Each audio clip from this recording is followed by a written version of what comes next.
Our guest today is Professor Ugo Bardi, a professor of physical chemistry at the University of Florence, the University of Firenze.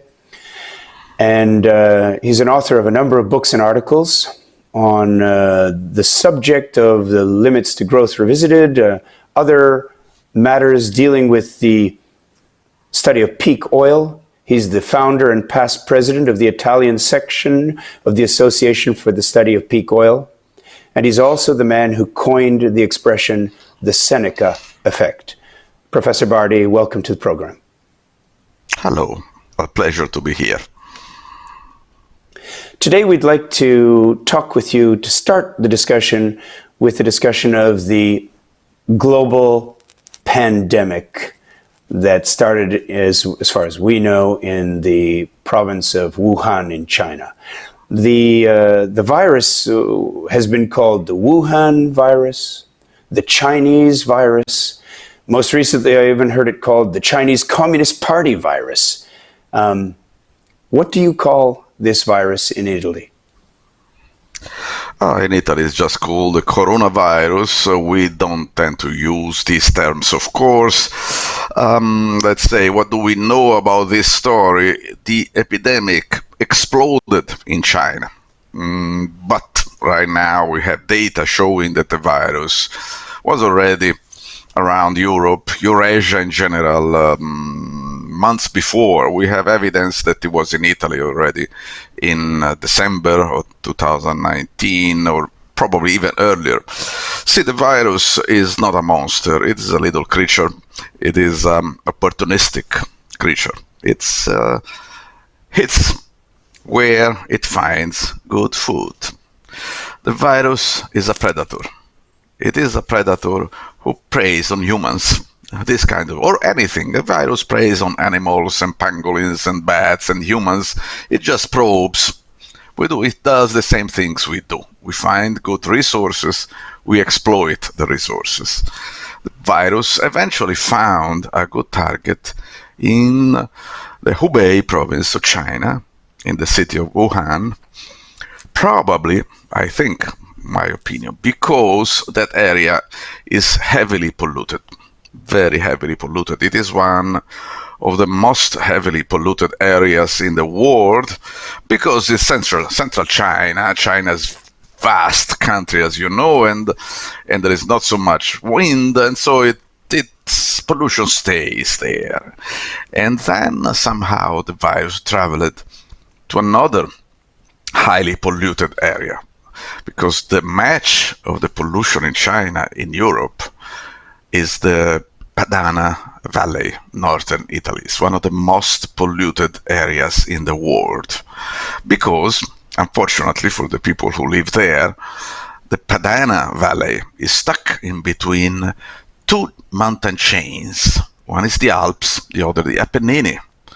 And so there is not much wind in that area. So it's very bad. If you see the picture from the satellite, you see all pollutants accumulate there. So I think, and there are some evidence is backed by data, even in the United States we find now this correlation. The virus tends to strike where it finds a weak population because of pollution and also because of age. Northern Italy is as a median age higher than the rest of Italy. There are more old people in northern Italy, so the virus hit there. I don't think we will ever be able to determine exactly where it originated, somewhere. But the virus is a very tiny creature. And the whereabouts of such a little thing, we don't know. Now, if we go back to the start of this incident, of this actual pandemic, what you're saying is that in fact the virus was present already in Italy as far back as the year 2019. Probably. There is some evidence. Are we certain? We cannot say. Are we No, I'm certain not certain. whether I'm not certain. the We are not certain. no, no, Absolutely. no. In this Yeah. in this state, I'm this wondering, case, are we certain where the virus originated? you know, Or could the virus have popped up in several places almost simultaneously and developed faster or slower or in different locations? this is the way viruses operate. They start slow. They are like probing because they can jump from a human to another. They find when they what we call an epidemic or a pandemic in this case happens when the viruses find a good place to grow. It is it is in a way like humans. Humans migrate, move, go to some places.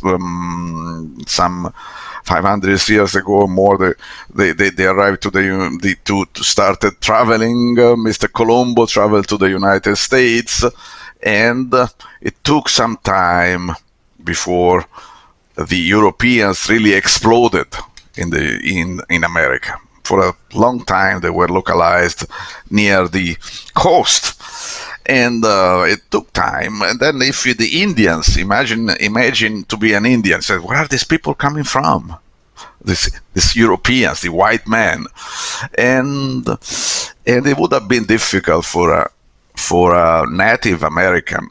Actually, Indian is not the correct word. I apologize for that. You should say Native American. For a Native American to understand where the whites were coming from, but would have been difficult. He only would know what they are invading us, and that was the problem. So I've read a lot about the possible place of origin, animal market in China, the virus, the biological weapon laboratory somewhere. We will never be able to say, to know with certainty about that, because we cannot even exclude that it is something that was manufactured in a laboratory. But in my personal opinion, it is very unlikely. But an accident do happen. But let me tell you that viruses are very common, and they are smart, they are resilient, they are aggressive, and they know their job. They know how to infect people. So we expect to be infected by waves after waves of new viruses, and that is going to happen because it is already happening. There is no doubt about that. 3 years ago, 2017, in Italy, we had 20,000 victims of flu epidemics. You probably didn't know that. Not many people know about that, but that epidemics had the same impact in terms of number of victims as the current epidemics of coronavirus. The difference is that the 2017 epidemic was spread all over Italy. So there was no emergency in some specific places. The coronavirus had this characteristic, it hit some specific places. But in terms of number of victims, we don't expect it to cause more victims than the epidemics of 3 years ago. Let me ask you a couple of specific questions just about the Chinese and the Italian link as a result of these events. So China is, along with Russia, one of the first countries to send support to Italy. I'm basically reading from your remarks that the support, if any, from the EU or from America was nothing even comparable. China sent not only supplies, it also sent experts and personnel and medical staff to Italy. What has been the Italian response to the arrival of the Chinese people who have come to help? Have they been received in a positive way? Because as you mentioned, the first response to to the Russians was, what one would say would be the natural consequence of 50 years of negative propaganda. So when the Russians came, it was termed an invasion, and the mass media is very much in tune with the American message that Russia is bad, that collusion with Russia is the worst thing in the world. So certainly colluding with Russia to fight the virus is a bad thing as well. Has there been a backlash from anybody in Italy to the arrival of the Chinese, or have they? But we still have to see this, how and if it will change perceptions. Actually, as you mentioned, propaganda is very strong in the West. Everywhere we are surrounded, permeated. We are completely embedded in propaganda. So it's very difficult to try to make. Some people try to avoid propaganda, but we are so much bombarded by propaganda. It's very easy to go too far and become extreme conspiracy theorist, which is a problem too, because we don't have to exaggerate. The people, propaganda is a feature of the Western society. We cannot say that, but it is. And so about China, there is different views. In reality, in Italy, there has never been much propaganda against China. I haven't seen it very much. There is some legends, those things. The Chinese, they eat strange food there. But unfortunately, I have to report that at the beginning of the epidemics, there was a sort of a backlash against the Chinese community in Italy, which some people misunderstood the whole story, and they thought it was really a Chinese virus. They were not told by propaganda. There was no such propaganda. They just knew that the virus was coming from China. Then they said it's a fault of the Chinese. And very occasionally, a few Chinese were attacked in the street, were insulted. A few idiots. There is was not generalized. Just as I say in English, a knee-jerk response, and then it disappeared. I don't see it anymore. I think they understand very well that it's not fault to China if we have this virus. Absolutely not. And and I must say that the Russians sending help was very appreciated. Chinese was a little bit less spread over the news, but also that was appreciated. In general, I'd say that in Italy there is no anti-Chinese feeling. Absolutely, the Italians, they didn't know very much about China. That has to be said, because there is a language barrier, there is cultural difference, there is a long distance, and so. But there is a little bit difficult sometimes. To understand each other, but there is also a great curiosity about China. Huge numbers of people are taking Chinese lessons. My students, for instance, they try to learn Chinese. I have a few Chinese students.